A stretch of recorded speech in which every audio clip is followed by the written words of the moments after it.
Okay, so today's talk then is on communicating climate change impacts and options to a disbelieving audience. And again, this is on how to do a climate change talk. Next week, in 2 weeks, I'm going to be giving a talk that's going to just go straight through the communication of that. But this one's going to be a little bit how you would develop your own. And again, this is for an audience that you need to work with more than once. So this is developing more of a relationship with the audience. Okay, so climate change, right? This is what we sometimes think about it when we hear that word. At least, depending on what side of the aisle and for some reason what side of the political fence you sit on. There seems to be a fairly amount of polarization on how you either accept or don't accept climate change, depending on a number of different factors. So traditionally, the way we would go about talking about climate change, or at least the way I would over the last 20 years, is I'd start with science, and I'd focus a lot of the work on the science. And so I may start with something like a slide like this that would talk about the greenhouse gas effect and how the energy from the sun comes into the atmosphere, and some of that solar radiation, some of that sunlight bounces off the atmosphere, and some comes down to Earth and bounces back into space. But then other parts of that solar radiation hit the Earth's surface and bounces off our atmosphere and comes back down as infrared radiation, which is then emitted from the Earth's surface and warms our planet. And so I'd say something like the greenhouse gas effect is a very important part of warming our planet, and it's a good thing. Without that, we'd be like the moon. So it'd be extremely cold here on Earth unless we had these greenhouse gases that would allow us to keep our planet warm. So I try to set the stage. Then I'd go through a series of other slides that would show the amount of carbon that we've emitted into the atmosphere starting back 1,000 years ago, and then showing the Industrial Revolution around 1850, and then showing how the amount of fossil fuels, coal and gasoline and oil has been burned during the revolution of the industrial age, and how those carbon emissions then translate into atmospheric carbon dioxide concentrations, and how that over the last 1,000 years atmospheric CO2 has been stable except the last 150 years, and now atmospheric CO2 concentrations are going through the roof. Then I might show something like how stable it is over an 800,000 year period, going back to 800,000 years ago, and showing this fairly narrow range of CO2 until you get to the modern era, and then maybe blow up that modern era, 1958 to present, when we have the Mauna Loa volcano data, where we're measuring the CO2 constantly in the atmosphere and showing how that atmospheric CO2 concentrations are going straight up. So now we have a real problem with CO2. And then showing how that's projected to change into the future. So look at that same 400 or 800,000 years, show where we are now, and then get people really excited and really nervous about, well, we're at 400 parts per million of CO2 now, but by the end of the year we may be at 700 parts per million or even higher. And then finally talk about, well, CO2 and atmospheric temperature are closely linked. So show this kind of a graph where you have the red line representing atmospheric temperature and the blue line representing atmospheric CO2 concentration, and showing how hot it's gotten over the last 150 years, and then how it's projected to get so much warmer in the coming years. And then what I do is I'd probably start by showing a bunch of slides about what that's already doing to our planet. Use some examples such as coral reef bleaching, such as in Australia, showing some healthy coral like on the left, and then what bleached coral on the right looked like. And talk about how those coral are bleached because anytime it gets over 85 degrees C, 85 degrees Fahrenheit, the temperature of the water is too warm to sustain those coral and they die. And then show some examples of glaciers melting. Grinwald Glacier on Mount Gould from 1938 to 2005, and showing how it used to all be ice, and now it's all water and it's melted away. Maybe show some pictures of infrastructure melting. Most of the infrastructure where it's melting is because the soil, which is normally frozen below it, which is called permafrost, is starting to thaw. And as that permafrost thaws, it becomes unstable. So if you build a structure like a building or a road or a railway on top of melting soil, it crumbles away. So here's an example from melting or sinking infrastructure in Russia. And then finally, continue to talk about other things that are happening. In this case, how the ice sheets in the Arctic are melting away. And on the lower right-hand portion of this show what that means if you're a polar bear. So you have these ice sheets that used to be meters thick and now are about half their volume. And then finally close the discussion with this poor stranded polar bear on the ice. Right? All of these slides are meant to do one thing, and that's they're intended to be an impact. They're intended to get the audience very worried about climate change and where we are and where we're going, and say, you know, like Homer Simpson here, we need to do something about it. Just elicit that kind of a fear. And at this time, if you're a manager, if you're the kind of person that has to sit in on this kind of a talk, you have really three options as to how you're feeling right now. Either you're bored silly by the number of times you've heard these kinds of dire climate change predictions, but you're not quite sure how polar bears impact your job, if you're living down here in the southeastern United States, or anything south of the Canadian border. You've probably seen some polar bears in zoos, but you really don't quite understand what that has to do with you, or permafrost melting, because we don't have permafrost down here. We do have some corals, maybe down in Florida, but you know, if you're a forester working in Georgia or Mississippi or Tennessee, you're not going to see a lot of corals out in the woods. All kinds of things. You're not quite sure how this all relates to your job. Or B, you might be really concerned about climate change and that it's occurring, but you're not really sure what to do about it because it seems like too big a deal. You know, you've just been shown all of these slides that go back over thousands and thousands of years with CO2 and the projection in the future, and it looks like it's all written in stone. It looks like, you know, this is where CO2 will be and by the end of this century, and this is where the temperature will be. Well, what are you supposed to do about that? That you're just one person. Or C, you might think all of this is garbage, and you're only listening because your supervisor told you to do so. And honestly, that's probably the case a lot of times in the Southeast, is that there's a lot of perceived debate about whether climate change is even real, and I'll talk about that in a minute. But the standard off-the-shelf climate change presentation is not effective with land managers. So for all the reasons I mentioned, the way that we would normally go about sort of shock and awe on climate change to land managers really doesn't work very well. More often than not, if you were to give this presentation to land managers in the Southeast, by the time you're done, you're going to have an awful lot of people that are sitting back in their chairs with their arms crossed. And believe me, I've seen that more times than I can count. And so it was that kind of a response that over the years taught me that maybe this isn't the best way to go about talking about climate change. Maybe there's an alternate way that's more effective to get the message of climate change across.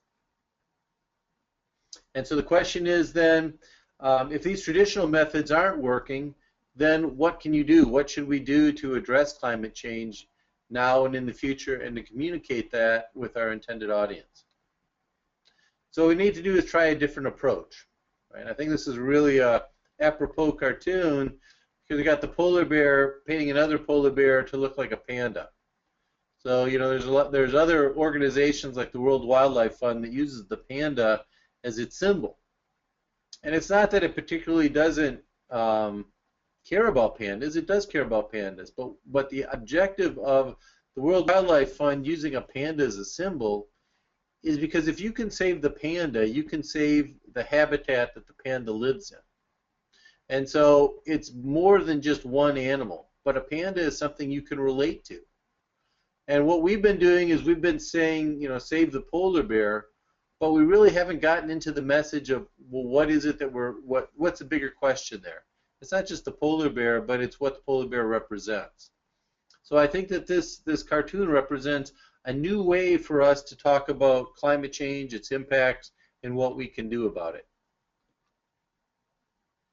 And that's an approach that I developed that I call ELFLAND. And ELFLAND is just an abbreviation for a series of steps that are designed to help the presenter to basically communicate what they're trying to do with an audience, and also having that audience be more receptive to what they're hearing from the presenter. And so we'll go through each one of those parts of ELFLAND here in the next few minutes. So the first part of ELFLAND, and I'll go into detail in more detail here as we go through each part, but the first one is to establish contact. Let them know who you are, and listen. You know, too often when we're talking to groups, we don't listen. We just talk. And that's an important point that we often miss and that we need to bring into the talks that we're presenting. Find commonality. The way that you find commonality can vary, and I'll talk about some ways of doing that in a minute, but basically you want to be able to relate to your audience. If you can't relate to your audience, then you have a problem. Lessen mistrust. So there's this natural tendency that if you're from the government, maybe you're not as well trusted. And you're not going to really fix this overnight, but it's a way to start. And so ELFLAND is an approach that helps you to kind of start to bridge that mistrust gap. Assess their needs. You know, this gets back to listening. If you don't listen, you can't assess needs. So over the course of your working with your cooperators or the groups that you're working with, assess their needs. See what it is that they need, not what you think they need. Nurture ongoing projects. So after you have assessed the needs and you start working with them, maintain those kinds of relationships and make sure that you're relevant to what they need. And then finally, deliver. You know, there's nothing worse than kind of going through everything and saying that you're going to be there and you're going to do all this and that and not delivering on what you promise. That's a sure way to lose that trust and to break any kind of progress that you've made in developing a relationship with your customer base. So what we're going to do is we're going to go through an example of ELFLAND for the southeastern United States, which is where we're located and where the Southeastern Climate Hub is located. And let me show you an example of what this is going to look like. So the first thing we're going to do, the first part of ELFLAND is the E, and it's establish contact.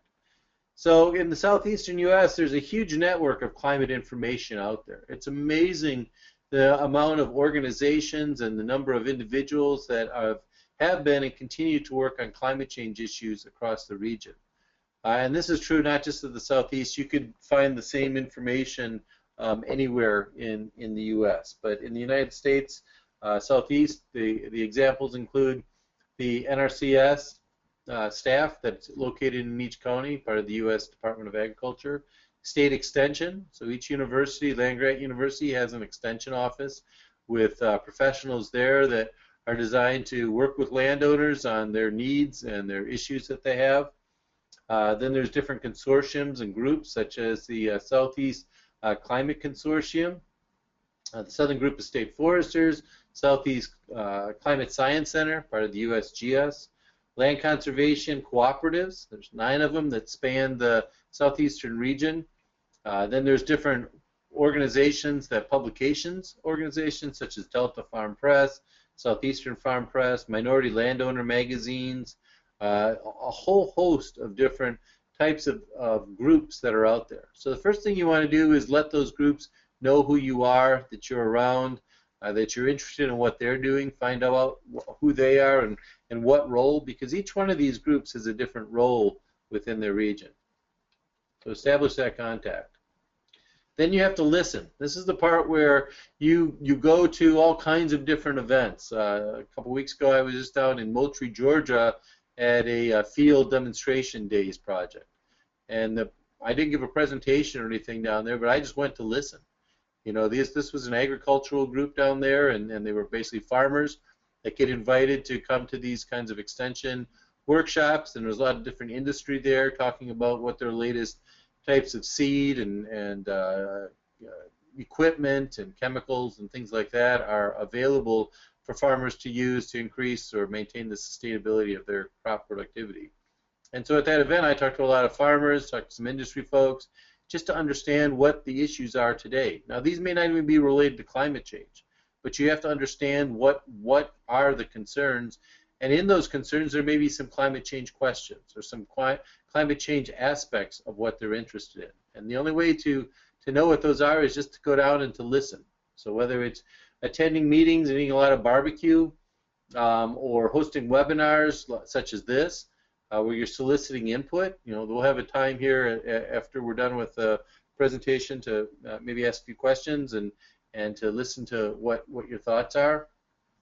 To work with land managers and tool assessment information providers, something we call TAPE, and these can be anything from University Extension to NRCS Extension folks or private consultants, all kinds of folks. And contact tool and information developers to hear what they have already developed or could develop with additional assistance.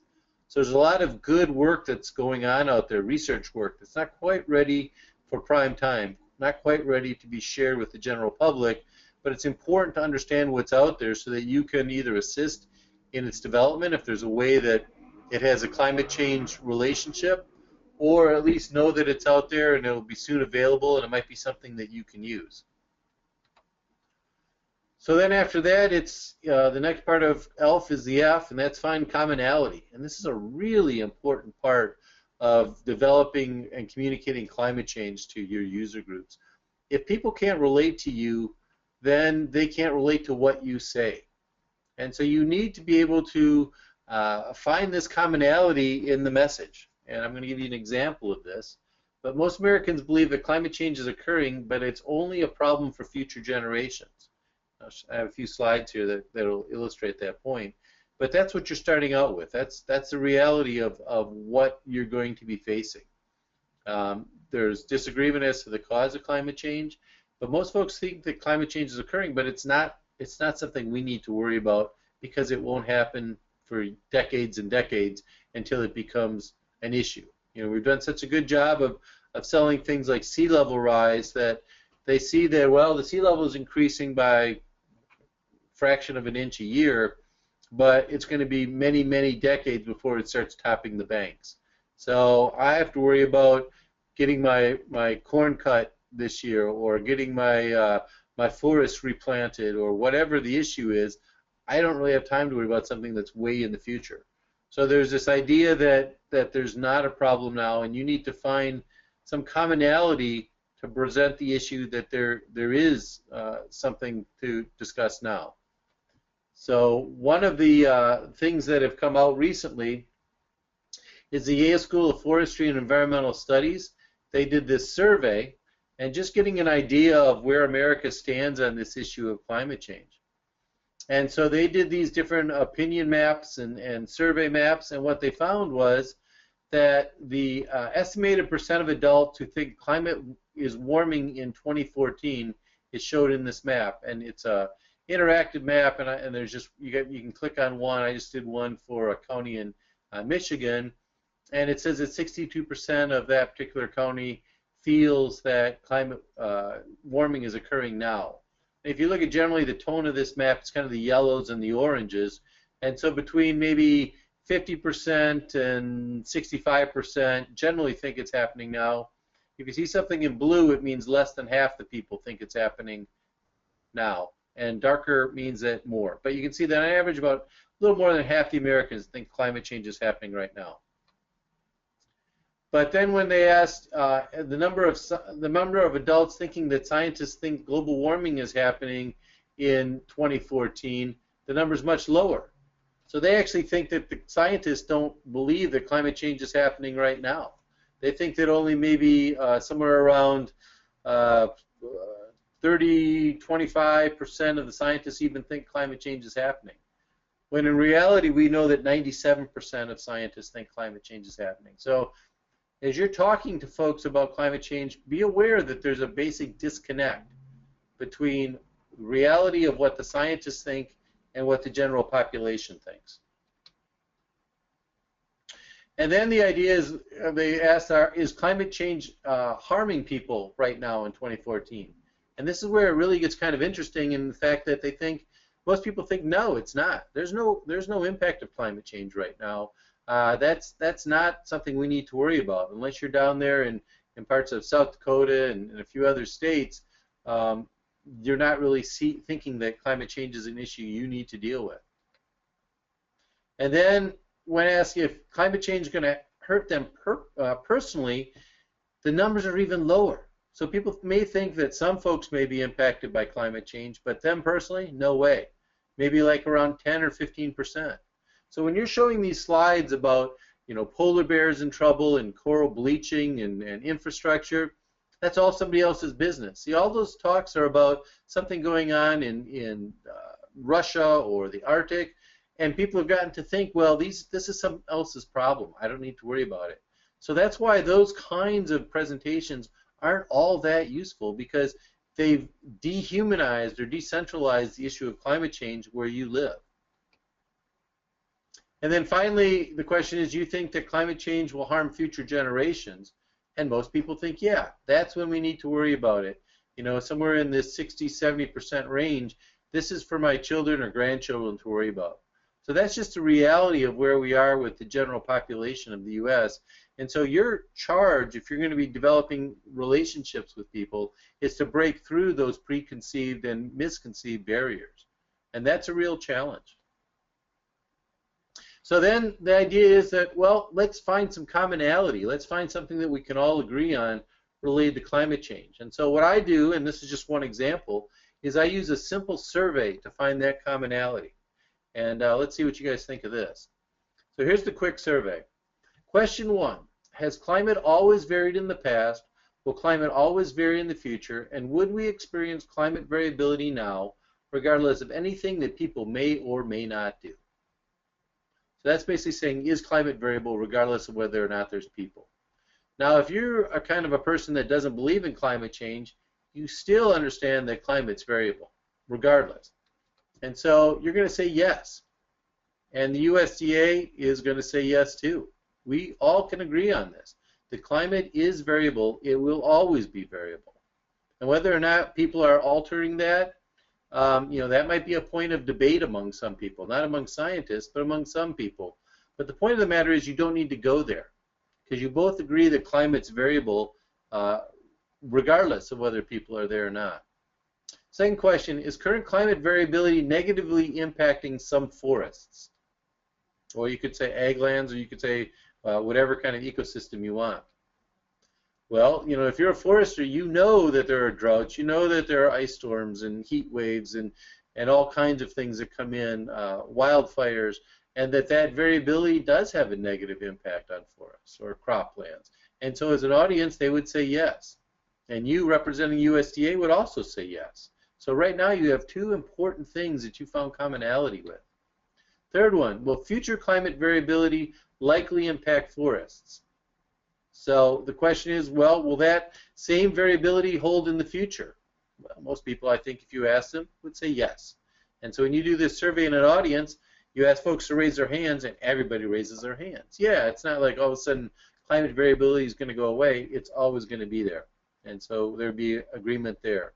And the final one, this is the one where you kind of wrap it all up, and it's, if you could manage your forest to better adapt for current or future climate variability, would you? So who here wouldn't want to manage better to address climate variability, to make your land more resilient, more productive, more sustainable? You know, who here, what good land manager is going to say, no, I don't want to make my to manage my forest so that they're less resilient or less sustainable in the future? Of course, they're all going to agree with that. So now when doing this simple survey, you have all of these different points here, and folks have basically said, yeah, you know, climate's always variable regardless of whether you believe in climate change or not. It's going to be variable in the future, and yeah, I would like to manage my forest so that it is more suited for the climate variability of the future. And so there, you found some commonality. The next point then is to lessen mistrust. So after you find some commonality, then the idea is, okay, well, suddenly these people just realize they agreed with you on something, and if they were assigned to be there, maybe they didn't realize until too late that they had just agreed with you on something. And so now they're a little mistrusting. You know, it's like, wow, okay, you kind of tricked me on that one. And the idea is, well, let's lessen this mistrust. You know, let's see that the show that we're all kind of on the same side. We all want to make sure that our forests or our rangelands or our productive croplands are being the most they can be, that they're sustainable into the future. So there's a lot of reasons that business uses dinners or golf or other types of activities to do business deals. It's because it breaks the tension. You know, eating common rituals, whether it's eating or other sorts of things, are a great way to build trust. It's a little more casual, and you're not going to be able to go out for dinner with everybody here and hang out with them or go golfing with them or play cards with them or whatever else kinds of things would kind of build bonds. But another way to lessen mistrust is through comedy and through laughing together at different things. And so that's one of the techniques I use. It's something you can do in an audience, and it kind of breaks some of the tension and keeps people awake. And so you might start out with a slide like this. And this is a quote from Ronald Reagan, our former president, and it says, "The 9 most terrifying words in the English language are," and he did say this, of course, "I'm from the government and I'm here to help." Which is kind of the thing that everyone's already thinking anyhow. You know, it's like, oh my gosh, here's another federal person coming in here to tell us what we need to do, and you know, last thing we want to do, and they're all thinking this, and you know, you're putting it in front of them as a, yep, you're right, but then you add in a few of this, the 13 most terrifying words, and you add in, I'm from the government, I study climate change, and I'm here to help, right? So you recognize the fact that you're maybe not the most welcome person in the audience. And that you realize that these folks already know largely what they want to do, and you're just trying to give them some additional information, and it may not be all that wanted. And so you use that as kind of a humor, and it helps kind of break a little bit of the tension and shows people that you have a sense of humor, and that maybe you're not the worst person in the world. So you use that also, though, to introduce your role. So you've already now reintroduced the fact that you talk about climate change and you want to help them understand the issue of climate change and adaptation. And aside from the comic release, it also kind of provides a segue for the next slides that you're going to produce specifically about your role.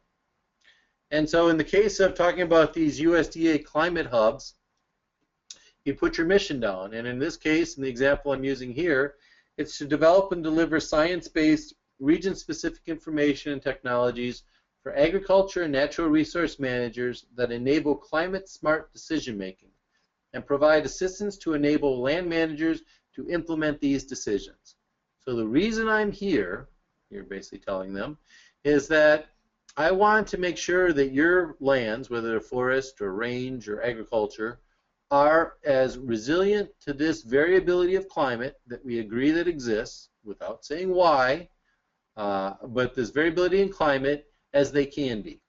And that's what we're here. We're here to give you tools and information that allow you as a land manager to make those lands as productive and as resilient as possible. So now they know what you're doing here. What is it you're trying to do? And then after you've done that, you kind of continue to lessen this mistrust by showing this kind of commonality of interest. You know, that you're not tricky, but you've been kind of upfront in what you've done to show them thus far, and you show them this.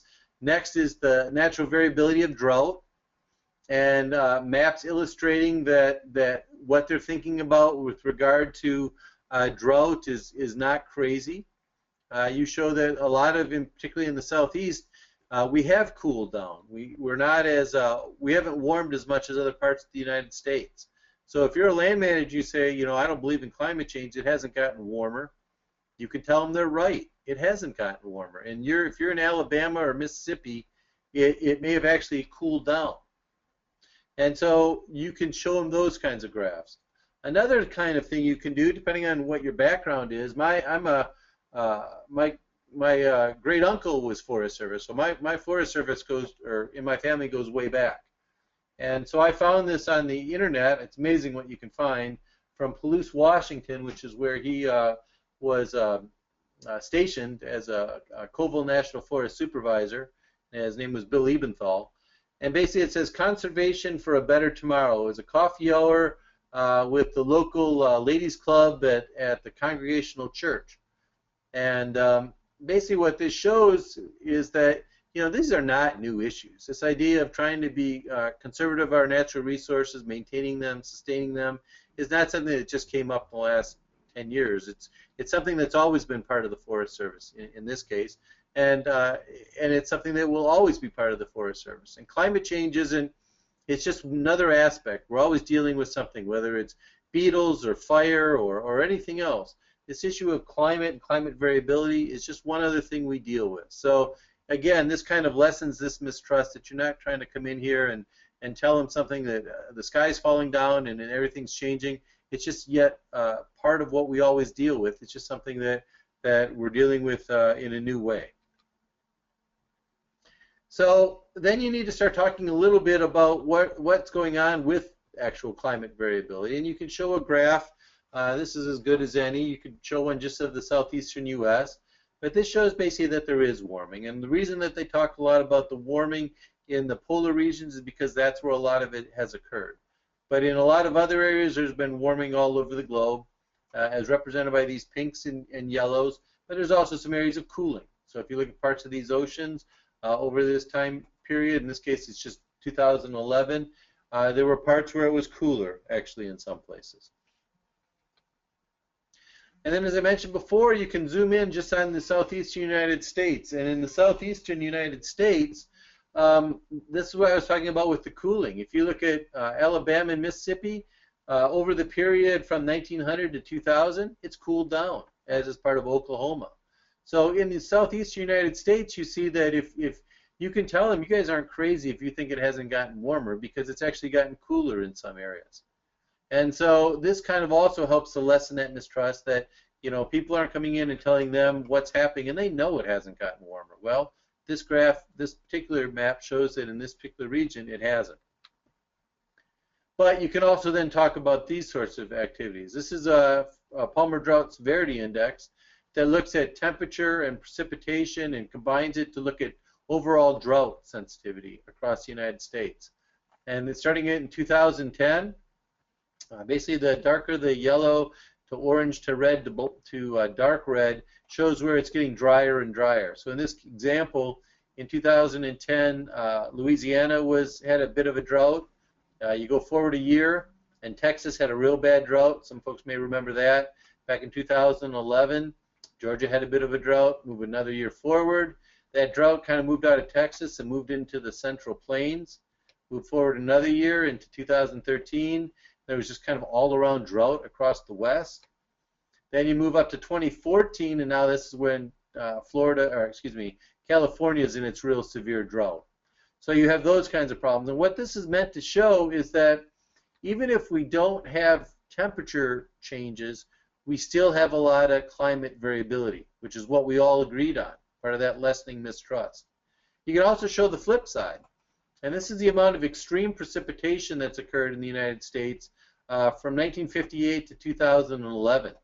And this shows the number of 2-inch or more rainfall change that's occurred by year over that time. So in other words, in the southeast here, we have 27% more of these extreme events now than we did in earlier from 1958. Up in New England, it's almost twice as much. So not only do we have drought variability, we also have extreme precipitation variability going on. Again, this has nothing to do with temperature per se. This is just about variability. And so then you say you don't need to have warming to have major disasters, and you can show this graph. This is a graph that shows number of billion-dollar weather climate disasters from 1980 to 2012. Well, look at where they're all happening. The darker the color, the more that it shows that they're having them. We've had in Texas between 45 and 54 billion-dollar disaster events. So you can have more than one a year, because there hasn't been 45 years between 1980 and 2012. But more than one a year in places like Texas. And the rest of the Southeast has anywhere between 36 and 44 billion-dollar events. And so the Southeast, even though it's warmed the least out of any part in the United States, still has the most disasters. So you can talk about this idea about variability again. without having to talk about why the causes of that, because frankly it doesn't matter. If you're a farmer and you know that the rain is coming more intensively, and the data suggests that it is, or if you're having more disasters, climate-related disasters, you really don't care the reason. You just want to know what you can do about it. And so that's what you should focus on as you're giving these talks. Not who's to blame, not the cause of it, because that's, you know, other people need to worry about that more than if you're trying to produce some corn. What you need to do is make sure that if you're producing corn, you can still produce corn now and in the future. If you're producing loblolly pine pulpwood, you can do that now and in the future. Focus on that. Focus on the impact, not on the cause, at least in the short term. Then next, after that, you need to assess the need. So you've gone through this whole process of listening to what they have to say, building a little bit of trust, displacing some of their fear that you're there. Now you need to figure out what is it you can really do for them. You need to acknowledge that despite the lack of temperature increase to southeast, there still is a lot of climate variability that's going on. And for this, another reason, the southeast region leads the nation in billion-dollar-plus disasters. And then present the variability and discuss the problem that variability is causing on working land sustainability and operation. So you've now gotten to the point where you've found this common ground, you've talked about what the issues are, and now what is it that you can do for them? What are the impacts and what can you do for them? So these needs may include if you need to find better ordering different types of seed that are more resilient to the drought, or harvesting and planting schedules, or controlled burning. For example, if you are in charge of harvesting, and these are areas where, particularly in the northern part of the southeast, timber harvesting, and you're in wetlands or wet areas, you need that frozen ground to get in there and cut your logs. Well, if we find out that in some of those areas, because of climate variability, now the amount of time that land is frozen may be 2 or 3 weeks less each year, that really cuts down your harvest season. Well, what can you do about that?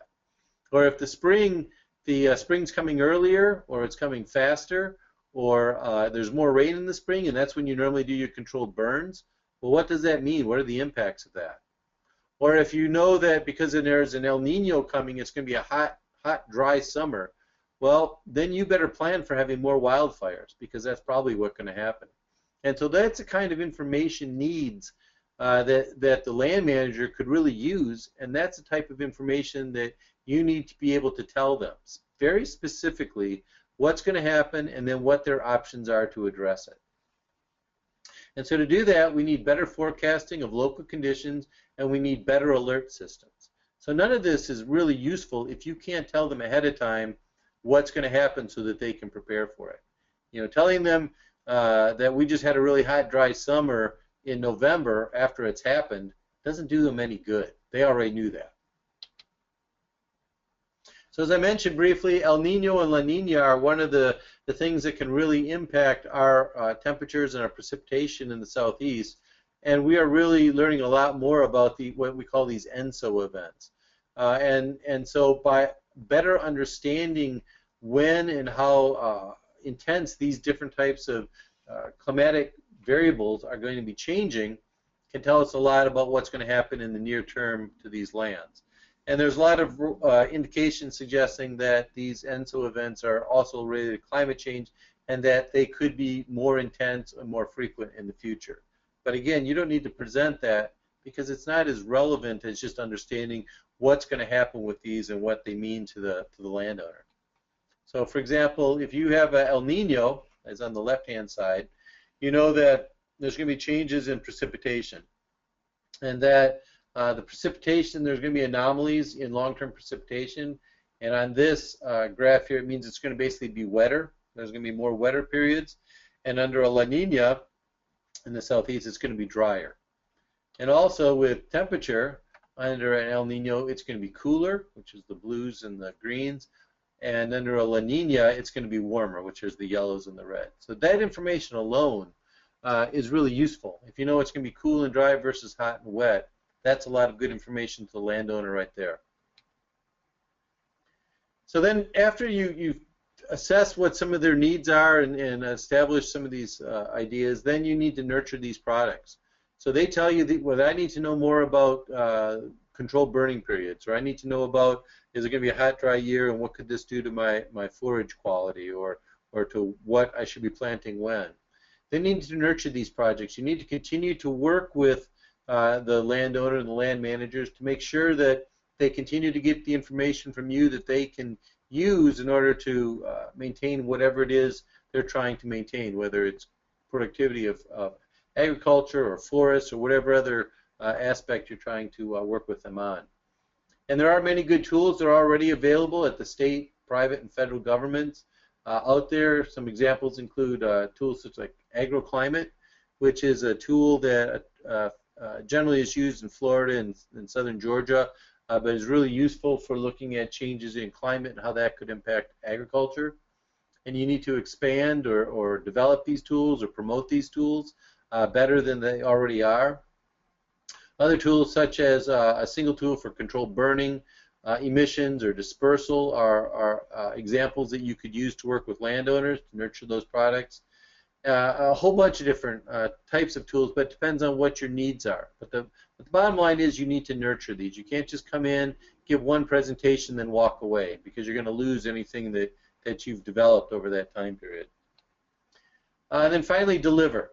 You know, you have to, the take home is, can you deliver on what you promise? So you got to follow up with the extension folks and the land managers regarding their needs and product deliverables. How well is it that what you gave them was helpful, and be prepared to hear that it wasn't, or not very, or not as much as I would like to be. And so hear what they have to say, what didn't work with it, what they didn't find useful, and then to the best of your ability try to improve on that. And then try to give that back to them so they can try the next iteration of it. That's really how you build the long-term trust, and you build these relationships with land managers and the folks that you're trying to communicate to. You have to have this ongoing relationship, and delivering and maintaining that delivery is key to doing that. Listen to their thoughts and concerns regarding tool effectiveness, and be prepared to work with them on additional modifications, as I said. So you just don't give it to them and walk away. You have to be willing to have give and take over what you're developing. And then the situation may change. You know, we saw in some of those earlier graphs that one time you may have a drought, the next time you may have a wet period. And so you got to be willing to not be sort of a one-note Johnny. You got to be able to have different types of tools and information that you can give to these people over a range of conditions. And if you can do that, then you really will succeed in communicating the need for better assessing and adapting to climate variability and change in the long term.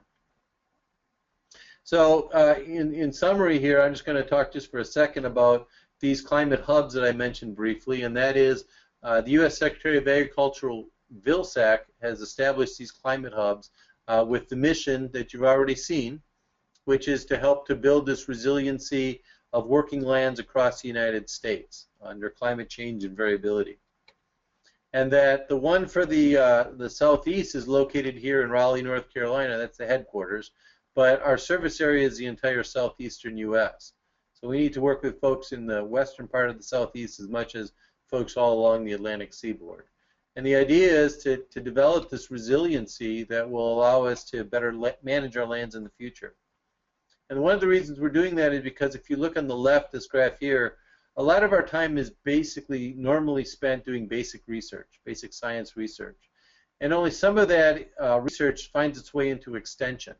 Most of it gets published in papers and put on shelves and read by other academians and kind of circulated within the university system. But not much of it makes it out to extension. And then extension takes some of that information and gives it out to the land manager.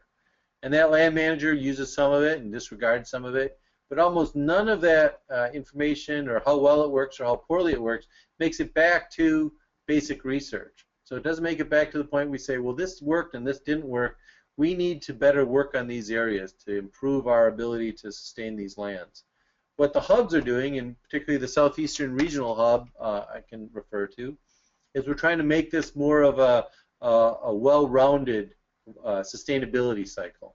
So we don't really focus on the basic research, but we focus on getting that basic research to extension, helping extension get that information to the land manager, and then listening to the land manager so that we can modify what we're doing in basic research so that we can address those issues that are really most needed. And that's sort of the difference between what the hubs are trying to do versus more the traditional approach of research. And we think it's a good approach to improve our ability to sustain working lands under a range of conditions. And this basically just talks about what I just said, and that we're working with different agencies to support this work. And so in conclusion, there is a big difference between giving one-time information sharing, which is really what I'm going to be talking about in a couple weeks during the next webinar, which will be you'll see some of the same slides as this one, but there'll be some differences too, because there's a difference between sharing information to an audience one time, like a garden club or those sorts of folks, and working with land managers to develop this relationship, this trust that can really provide long-term and real action. And that do not focus on the cause of climate change, because that'll sidetrack the talk. You don't want to get into one of these kinds of matches where, you know, there's always going to be someone in the audience that just, no matter what you say, they're going to disagree with it. And if you say that climate change is human caused, you know, there's going to be folks in the audience that you've just lost them. So focus more on the variability, focus on the impacts that we see with that variability, and you're going to be able to reach a lot more people than you would otherwise. Don't drown out about climate change. Instead, talk about the impacts. People don't like the word climate change. There's all kinds of studies that say don't talk about climate change. Even in our hubs, we call them the SERCH, for example, is Southeastern Regional Climate Hub. Not climate change hub, climate hub, climate variability. So focus on whether there's too much rain, too little rain, the timing, heat, all of those sorts of things. Those are aspects of climate variability and change without having to say climate change, which is just kind of a turn-off word for a lot of people. Try to be entertaining. You know, they've heard a lot of this same stuff over and over. It's kind of like a bad movie. You're forced to watch again and again. You know, and so if you can throw a little bit of levity into it, or throw some entertaining slides in, that really helps to get your message across. And don't be surprised if your first, second, or third attempts communication fails. You know, people are pretty deep-seated in when it comes to their beliefs on some of these things. And so you have to work at trying to get your information to people and try different variations of this until you find one that works. It may not necessarily be welcome, but if you build relationships in a non-threatening way and talk about things that really matter to them, eventually you will get through. And finally, remember that your work is extremely important. This idea of climate change and climate variability and the impacts that it's having both now and in the future is certainly the most important work that I've done in my career because it has so many impacts and so much implication. So don't give up, don't get discouraged. It's good work, and you will get through, and you will make a difference, but you just got to keep trying. And I think with that, I'm done. So